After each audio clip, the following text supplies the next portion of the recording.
Anak-anak hari ini kita tak nak dia berhutang. Kami tahu dari mana anak-anak saya ini. Asalnya daripada mana anak-anak saya ini?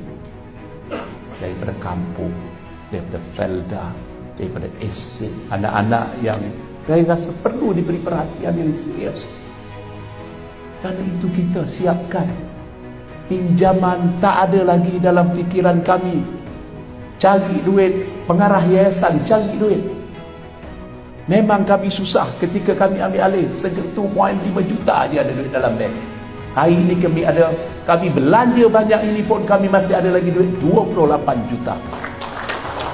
Daripada 94 orang yang berjaya pada hari ini, kami belanja saja yuran pengajian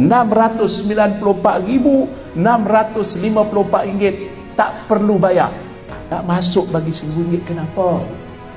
Nak beli pakaian sukan, nak beli kasut sukan, nak handsome sikit, nak lawa sikit. Betul tak?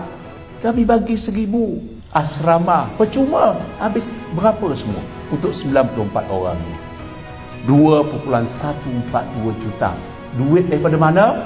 College Academy Yayasan Negeri Sembilan, duit Yayasan Negeri Sembilan, duit pasir, duit sumbangan, duit kelapa sawit yang kami guna. Ini yang kami guna. Yang nak pastikan anak-anak saya belajar sini, balik tak ada hutang, bekerja sungguh-sungguh, cari tambah lagi ilmu, dan yang penting jangan lupa ibu bapa.